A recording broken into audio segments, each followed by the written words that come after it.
안녕하세요. 조호 선생님입니다. 자, 오늘은 10번째 시간 사진에 관련한 부분 파트를 하고 있습니다. 자, 우리 전 시간에 이어서 오늘은요, 자, 셔터와 조리개에 대해서 한번 알아보도록 하겠습니다.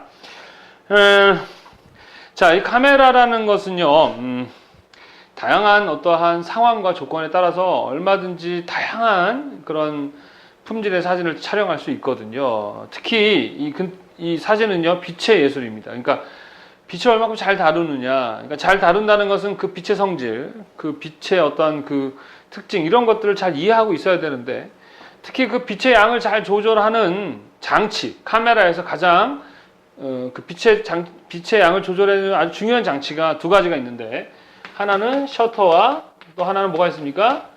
조리개, 요 두 가지입니다. 자, 셔터와 조리개 둘 다 빛의 양을 조절해 주는데, 셔터는요 항상 닫혀 있습니다. 그래서 촬영을 하게 되면 열렸다가 닫히는 장치예요. 그래서 찰칵 하고 이렇게 열렸다 닫히는 거죠. 그래서 열렸다 닫힐 때의 그 속도에 의해서 빛이 들어오는 양을 조절해 주는 겁니다. 만약에 찰칵 그러면 그 짧은 시간에 들어오는 빛의 양이 찰칵 이렇게 찍는 거에 비해서 조금밖에 들어오지 않겠죠, 그죠? 그래서 찰칵, 찰칵 뭐 이런, 물론 이렇게 늦게까지는 안 해요. 요즘 렌즈도 좋아가지고 그렇게 많이 노광했다가는 필름이 그냥 산화가 되어버립니다. 그래서 아주 순식간에 찰칵, 찰칵, 찰칵 이런 식의 속도를 조절해 주는 거를 셔터라고 합니다. 아셨죠? 조리개는 열려져 있는 거예요. 구멍을 우리 저기 눈과 카메라 편에서 공부했었죠? 홍채의 역할을 한다 했었습니다.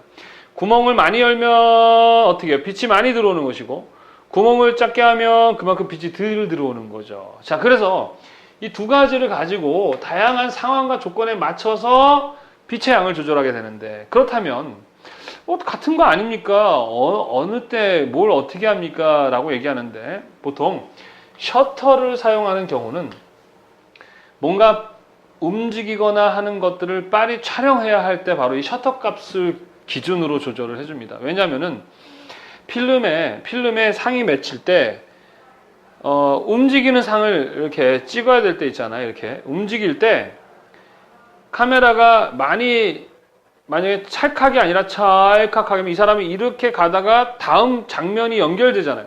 그럼 다음 장면으로 연결돼 버리면 필름에는 두 상이 맺히는 거죠. 그러니까 두 가지 동작이 찍히게 되는 거예요. 그래서 보통 빠르게 촬영을 해야 하는 경우는 이 셔터 값을 많이 조절을 합니다. 빛의 양을. 그래서 우리 전 시간에 렌즈, 망원 렌즈 있었죠? 이 망원 렌즈가 뭐예요? 멀리서 운동하는 사람들 특히 촬영할 때 보면 정말 가까이서 찍은 것처럼 막 슛하는 장면이라든가 이런 걸 촬영하는 건 다 망원 렌즈거든요. 그때는 셔터 값 조절합니다. 왜 그럴까요? 빨리빨리 움직이니까 빠른 시간에 착착 찍어내야 된단 말이죠. 그래서 보통 빠른 장면을 선명하게 찍어야 될 경우에는 이제 셔터 값을 조절하고요. 반면에 조리개는 이제 보통 이렇게 단체 사진을 찍는다든가 멈춰져 있는 정적인 사진을 찍을 때 선명한 상을 원한다 그랬을 때는 이제 보통 조리개, 물론 꼭 그건 정답은 아니고 보편적으로 그렇게 구분을 짓는다라고 보시면 되겠습니다. 그래서 셔터와 조리개는 서로 반대예요. 반대의 개념입니다. 왜냐면은 셔터도 절칵하고 조리개도 많이 열어버리면 빛이 어떻게 너무 많이 들어오게 되는 거죠. 그렇게 되면은 필름 자체가 그냥 확 산화가 돼가지고 그냥 하얗게 촬영이 되겠죠. 자, 그래서 셔터가 빨라지면 빛의 양이 어때요? 들어오는 양이 적어지니까 조리개가 좀 구멍이 넓어져야 될 것이고요.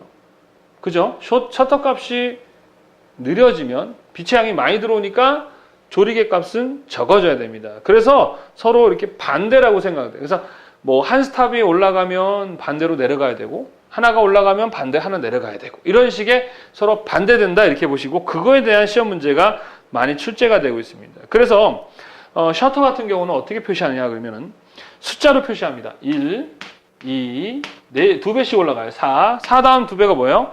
8이죠. 8의 두 배는 16인데 편리하게 하기 위해서 15, 30 이런 식으로. 아셨습니까? 60, 그럼 125, 여기도 편리하게 하려고 150 이런 식으로 쭉쭉쭉쭉, 아니죠. 250이죠. 250 해서 쭉쭉 이렇게 올라갑니다. 이건 뭐냐면 1이라는 것은 1초를 나타내는 것이고요. 2는 2분의 1초를 나타내는 거고 4분의 1초, 8분의 1초 이렇게 되는 거예요. 그러면은 그만큼 어때요? 속도가 점점 수치가 올라갈수록 빨라지는 개념이 바로 셔터입니다. 응? 자, 반대로 조리개는요, 한 단계를 우리는 스톱이라고 합니다. 그래서 1스톱이라 그래요. 1스톱. 근데, 어떻게 얘기하느냐? F스톱이라고 합니다. F스톱. 뭐라고 한다? F스톱이라고 합니다. 그래서, 두 가지를 암기를 하시면 됩니다. 하나는 1.4, 하나는 2를 생각하시면 됩니다. 이 두 가지를 생각하고, 그거에 2배씩 올라가면 됩니다. 1.4의 2배가 뭐야? 2.8이 되겠죠? 2의 2배가 얼마입니까? 4겠죠. 물론 앞에는 F라는 게 붙어주면 돼요. F2, F2.4, F. 자, 그 다음 2.8의 2배인 5.6. 5.6의, 그 다음 4의 2배인 얼마입니까? 8. 이렇게 되고. 그 다음 5.6에서 다음 건 편의상 11. 다음 거 16. 이런 식으로 올라가게 됩니다. 아셨죠? 자, 이거는 뭐냐? 점점. 자, 구멍이 큰 것이 얘는 뭐예요? 2배로 거의 이제 이거의 2배인데 하여튼 2분의 1씩 주로 이렇게 구멍의 크기가 어때 점점 작아진다고 보시면 되겠습니다. 거의 2배씩 줄어든다고 보시면 되겠어요. 2배씩 줄어든다. 아셨죠? 그래서 예를 들어서 내가 셔터를 예를 들어서 F8에서 작업을 했어요. F8. 그리고 아니 F8이 된다. 여기 F8을 작업을 했고 여기에서 뭐 예를 들어서 125로 작업을 했습니다. 응? 그러면은 F8에 125. 셔터는 125초, 125분의 1초 F8 스탑을 잡았어요. 그러면 예를 들어서 셔터를 좀 더 빠르게 하기 위해서 250으로 맞췄습니다. 셔터를 250으로 맞췄어요. 그러면 조리개는 어떻게 해야 돼? 그대로 해야 됩니까? 안 되죠. 그렇게 되면은 되게 밝아지겠죠. 그러니까 한 스탑 내린 얼마? F5.6. 그래서 이것과 이것은 같은 빛의 노출량을 표현하는 것입니다. 그래서 이거 물어보는 시험 문제가 아주 많이 출제되고 있습니다. 그래서 일단 요거 셔터의 단계 1, 2, 4, 8, 15, 30 이거 외우셔야 되고 조리개는 이 두 가지를 외워서 각각마다 2배씩 올라간다 이렇게 보시면 되겠습니다. 아셨어요? 이해하셨습니까? 네. 그래서 얘네 둘은 서로 반대로 올라갔다 내려갔다 한다라는 거를 기억하시기 바랍니다. 자, 그 다음에 셔터의 종류가 있는데 가끔 나와요. 자, 셔터의 종류를 보게 되면 B셔터와 T셔터, 전자쉐어, 리프 셔터, 포컬 플레인 셔터인데 각각마다 어떠한 특징만 이해하시면 됩니다. B셔터는 뭐냐면요. 보통 탁 누르면 열렸다가 닫혀야 되거든요. 근데 B셔터는 누르고 있으면 계속 열려 있는 거예요. 누르고 있으면 열려 있고 떼면 닫히는 거죠. 여러분들 그 야간에 그 별이 이렇게 움직이는 거 촬영할 때 있잖아요. 그때 이렇게 탁 누르고 있으면은 빛이 움직이는 것이 다 찍힐 수가 있습니다. 자동차들이 막 움직이는 데다가 B셔터로 누르고 있으면 그 움직이는 동안에 그 빛의 움직임들이 다 찍히는 그런 사진을 표현할 수 있고요. T셔터는 반대로 한번 누르면 열려 있고 한번 누르면 닫히는 거예요. 그래서 밤새도록 어떤 그 별이 움직이는 걸 찍고 싶다 그러면 T셔터를 이용하시면 되겠습니다. 그리고 또 시험에 이제 종종 나오는 게 포컬 플레인 셔터인데 이 포컬 플레인 셔터의 큰 장점은 렌즈 교환식 사진기에서도 설치 가능하다. 뭐 그 정도만 이해하시면 될 것 같습니다. 나머지는 그냥 한번 읽어보시고요. 그 다음에 접점이라는 개념은요. 눌렀을 때 작동되게 해주는 그러한 것을 이야기합니다. 그래서 그냥 한번 읽어보시는데 특히 접점은요. 우리 스트로브라는 게 있는데 이후에 좀 얘기하겠지만 그 카메라에 후레쉬 팍 터지는 거 있죠? 예, 그거랑 연결돼서 하는 그런 장치입니다. 셔터와 이 스트로브를 눌렀을 때 탁 터지게 해주는 그런 장치를 접점이라고 합니다. 자, 그 다음에 교재 나와서 얘기한 거고요. 자, 조리개에서는요, 조리개 값 구하는 공식이 있죠. 그것도 좀 아셔야 되는데, 자, 스트로브의 가이드 넘버. 자, 선생님이 얘기했었죠. 스트로브가 뭐라고요? 그 카메라 위에 후레쉬 있죠? 이렇게. 후레쉬.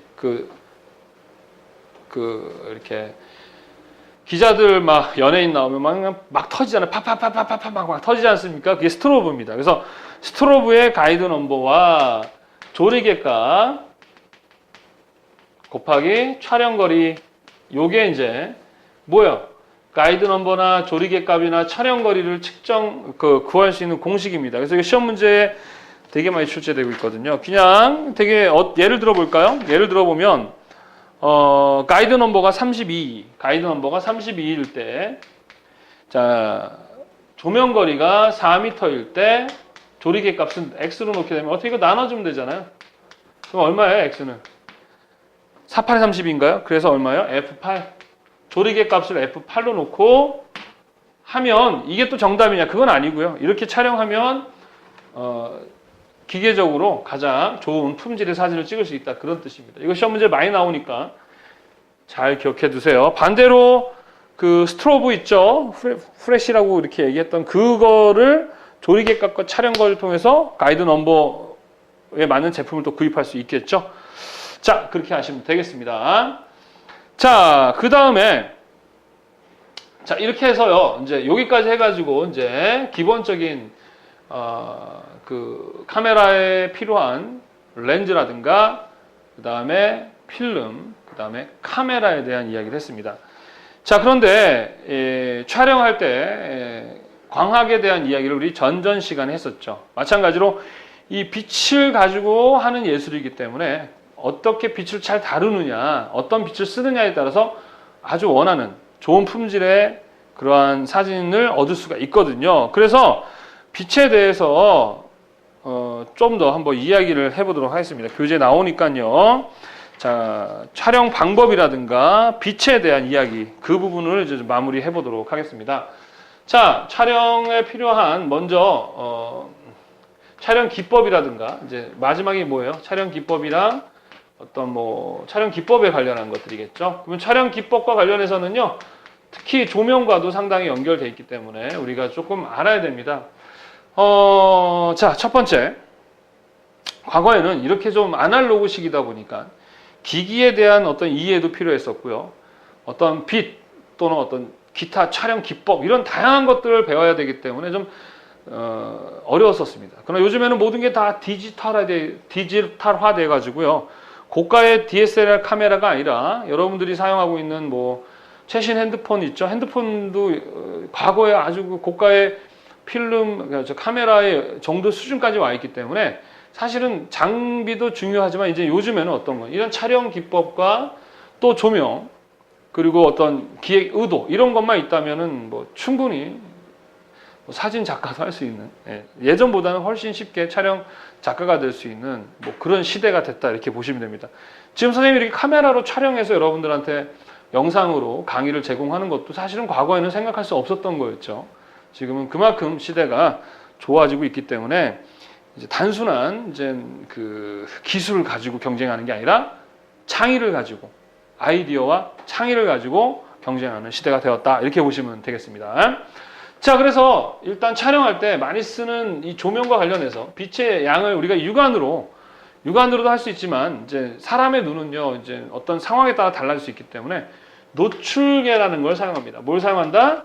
노출계라는 걸 사용하죠. 노출계라는 것은요 빛의 양을 측정을 해서 거기에 맞는 값을 셔터나 조리개 값을 내 카메라에 장입할 수 있도록 도와주는 장치를 노출계라고 합니다. 여러분들 그 프로필 사진 같은 거 찍어 보셨나요? 또는 이렇게 TV에 보면은 연예인들 사진 찍을 때 보면 어떤 장치를 가지고 그 사람 앞에다 이렇게 툭 찍는 거 있어요. 이렇게 뭘 탁 눌러요. 와서 앞에 탁 눌러봅니다. 그리고 거기 있는 수치를 이야기하면 카메라에 장입을 해서 촬영을 하는 그런 장면 보셨나요? 빛의 양을 측정하는 거예요.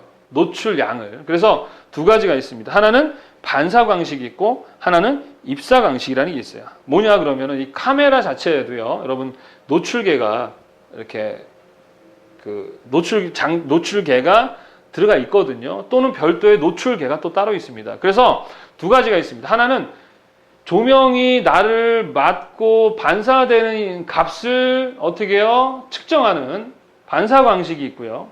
또 빛이 들어올 때 들어오는 이 양을 측정하는 입사 광식이 있어요. 그래서 빛이 나를 받아서 오는 걸 측정하는 건 카메라에 내장된 그 노출계를 이용하는 방법이 있고, 입사광식은 빛이 들어오는 걸 앞에서 찍어서 양을 측정해서 노출광을 측정하는 그런 장치 두 가지가 있습니다. 그래서 반사광식과 입사광식 이 두 가지를 기억해 두시면 되겠습니다.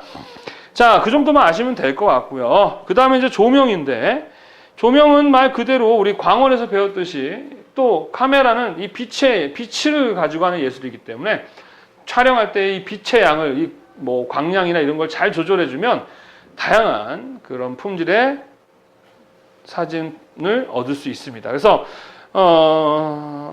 조명은 기본적으로 이제 진짜 하나의 분야입니다. 그러니까 하나의 전문 분야. 그래서 배울 것도 많고 방법도 많죠. 그래서 전 시간에 우리가 직접 조명하는 방식, 간접 조명 있었고, 반직접, 반간접, 전반 확산 이런 것들이 있다고 했는데, 그런 것들과 연결해서 다양한 조명들이 있어요. 자, 그래서 교재를 보게 되면 버터플라이 라이트라든가, 그 다음에 뭐 엠브란트 라이트, 루프 라이트, 스프리 라이트, 쇼트 라이트 이런 종류의 라이트가 있는데 시험에 자주 나오진 않습니다. 지금까지 나왔던 시험 문제는 렘브란트 라이트라는 건데, 이거는 이제 사광 45도 정도의 각도에서 그 조명을 해주는 위치의 조명 방식으로서 이게 상당히 인물 촬영할 때 많이 쓰는 방식의 촬영 기법인데, 그거를 렘브란트 라이트라고 이름을 정해서 하는 방식입니다. 그러니까 많이 쓰는 것들, 조명 방식 중에 많이 쓰는 것들의 이름을 넣어서 사용하게 되는 것이죠.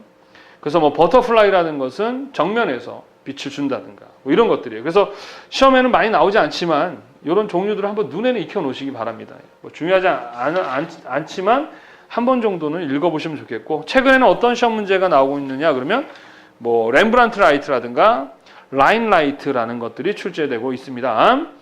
자, 중요한 거는 이제 조명 방향이죠. 조명이 어떠한 방향으로 들어오는가에 따라서 나누는 그 조명 방향, 이거 좀 알고 계셔야 됩니다. 그래서 조명을 정면으로 하느냐, 후면으로 하느냐, 상단으로 하느냐, 아래에서 위에서 주느냐, 또는 45도 각도에서 주느냐, 이러한 조명되는 각도에 따라서 그 조명의 방향이 결정이 되는데, 자, 첫 번째 이제 프론트 라이트죠. 정면 조명이죠. 이거는 이제 스포트 라이트죠. 그죠? 그래서 정면광 또는 순광이라고 합니다. 그래서 이거는 그렇게 많이 사용하지 않죠. 이렇게 정면에다가 빛을 주게 되면은 눈부심 현상도 있고 그렇게 많이 사용하는 그런 조명은 아닙니다. 그다음 측면 조명이라 그래서 사면광, 사광, 그래서 45도, 아까 렘브란트 우리 앞에서 얘기했었죠. 렘브란트 라이트를 우리는 많이 쓰는 측면 조명입니다. 가장 많이 쓰고요. 뭐 입체감도 주고 얼굴의 어떤 그 모양이 상당히 잘 보여줄 수 있는 그런 광입니다. 그 다음에 상당 조명이라 그래가지고 머리 위에서 주는 거죠. 머리 위에서. 상당히 입체감을 줄 수 있고요. 그 다음에 이제 서양 사람들한테 상당하게 그 특징을 잘 나타낼 수 있는, 코도 크고 막 그러지 않습니까? 막 굴곡도 막 입체감이 막 나는 그런 거죠. 그래서 조명비라는 게 있는데요. 이 조명비라는 게 뭐냐 그러면 조명을 비추는 부분과 그림자가 조명을 비췄을 때 비춰지는 그림자의 밝기의 그 차이를 조명비라고 합니다. 그래서 1대1, 2대1 이런 식으로 표현을 하거든요. 그래서 1대1은 비추는 면과 그림자가 동일할 때 1대1이고요. 2대1은 밝은 부분이, 이 비추는 부분이 그림자의 2배라는 얘기입니다. 그래서 이 상단 조명 같은 경우는 이 조명비가 1대1이다. 이게 시험 문제 아주 많이 출제되더라고요. 잘 기억해 주시기 바랍니다.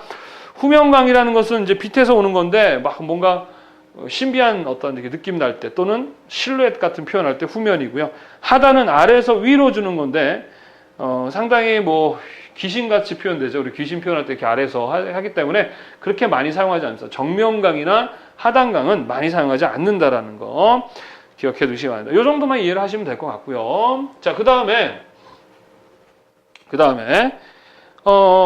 접사, 촬영할 때 우리 접사 촬영이라는 게 있습니다. 접사라는 게 뭐죠? 근접해서 촬영하는 게 아니라 붙는 거예요. 이렇게 딱 붙어서 아주 가까이에 있는 그런 근접된 사물을 촬영할 때, 뭐 물건을 촬영한다든가, 물건이라든가 또는 뭐 아주 작은 뭐 그런 뭐 꽃이나 또는 뭐 개미, 뭐 이런 것들을 촬영할 때 쓰는 그러한 방법을 접사 촬영 또는 접사 기법이라고 합니다. 그래서 이 접사 촬영은요, 이렇게 사람이 들고 촬영하기가 참 어렵습니다. 그래서 삼각대라는 것 이렇게 고정을 시켜서 촬영을 해야 되고요. 이 접사를 하는 데 있어서 필요한 그런 도구들이 상당히 많거든요. 그런 도구들, 그래서 접사 렌즈라든가 접사 링, 벨로우즈, 우리 벨로우즈 이렇게 그 뷰 카메라에서 주름살 같은 거 있었죠? 그걸 벨로우즈라고 합니다.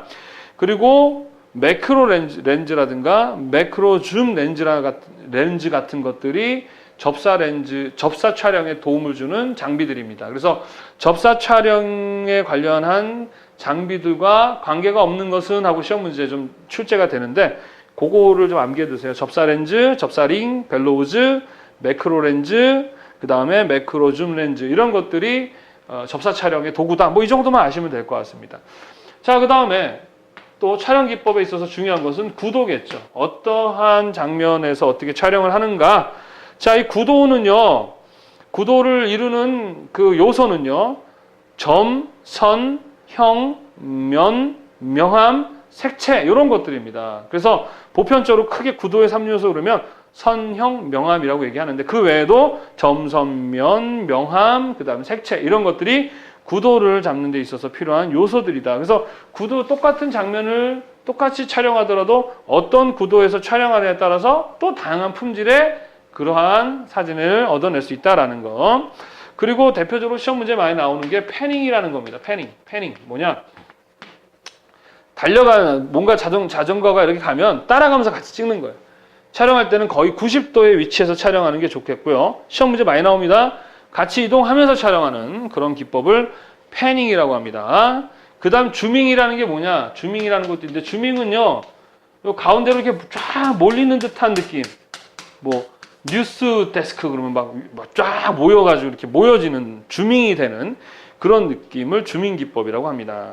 아셨죠? 이렇게 해서 촬영 기법과 관련해서 조명, 접사, 조명과 노출이죠. 그 다음에 접사, 구도에는 두 가지. 물론 구도를 잡는 방법은 진짜 많거든요. 뭐 사진 작가들마다 자기만의 어떤 구도도 있고 한데 이건 여러분들이 나중에 혹시 관심 가져서 사진 촬영 이 전문가가 되고 싶다면 나름대로 많이 해보고 시간을 투자하셔야 됩니다. 그 외에 부속 기구에 대한 시험 문제가 나오는데요. 아까 그 플레어라 그래서 필름에 이렇게 빛이 이렇게 생기는 그런 것들을 제거하고 보호하는데 막아주는 역할을 하는 게 앞에 뭔가 낀다 그랬는데 바로 그게 뭐예요? 렌즈 후드라는 것이고요. 또 파인더라든가 삼각대 아까 얘기했었죠. 접사 촬영할 때라든가 고정해서 깨끗한 어떤 상을 맺힐 때 많이 쓰고요. 모터 드라이브는 자동으로 필름을 감아주는 그러한 현상을 하는 것들입니다. 뭐 그렇게 중요한 것들은 아니고 그냥 보면 알 수 있는 것들이라서 빨리 넘어가겠습니다. 자, 그 외에 그 필름의 감강 재료라는 게 이제 사진 재료, 감강 재료인데, 자, 이 부분은 그 전 시간에 우리가 얘기했었는데 이 필름이라는 것에 대한 이야기를 할 때 그 필름의 특징에 대한 뭐 그 부분인데요. 자, 이거는 여기까지만 하겠습니다. 다음 시간에 해야 되겠네요. 감강 재료. 자, 여기까지. 자, 이렇게 해가지고 여기까지 우리 10강 마무리가 됐습니다. 자, 오늘 배운 내용들, 자, 셔터, 조리개, 촬영 기법, 조명, 노출, 접사, 구도, 패닝, 주밍, 요 부분들을 잘 이해해 주시기 바랍니다. 시험 문제 이 부분은 뭐 꼭 나오는 부분들이죠. 자, 어렵습니까? 네, 할만 하시나요? 잘 모르겠나요? 그러면 한 번 더 강의를 또 한 번 들어보시기 바랍니다. 그리고 강의를 듣고 나면 항상 교재를 보고 다시 심도 있게 읽어보고 암기하는 시간을 꼭 가져주시기 바랍니다. 자, 다음 시간에는요, 이제 필름을 어떻게 현상하는 방법에 대해서, 그리고 인화하는, 그렇게 배운 문제 끝나는 거죠. 선생님 얘기했었어요.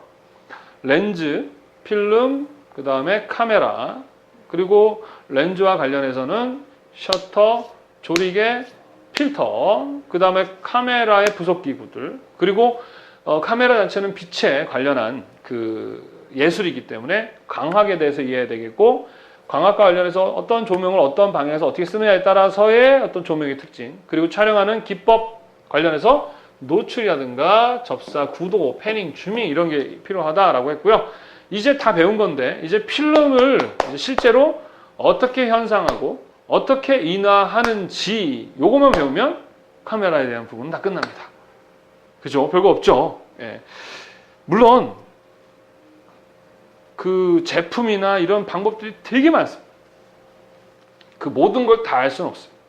그리고 범위에 비해서 시험 문제는 특히 뭐 인쇄와 사진 기법을 또 나눠서 나오거든요. 사실 사진만으로도 20문제 내도 부족한데 한 12문제, 10문제밖에 안 나오기 때문에 여러분들이 선생님 강의 듣고 문제만 풀어보신다면 충분히 할 수 있는 정도 수준의 문제 나올 거니까 하여튼 끝까지 최선을 다해 주시기 바랍니다. 자, 다음 시간이면 이제 또 사진편도 마무리가 되겠네요. 그죠? 자, 다음 시간에 뵙도록 하겠습니다. 수고하셨습니다.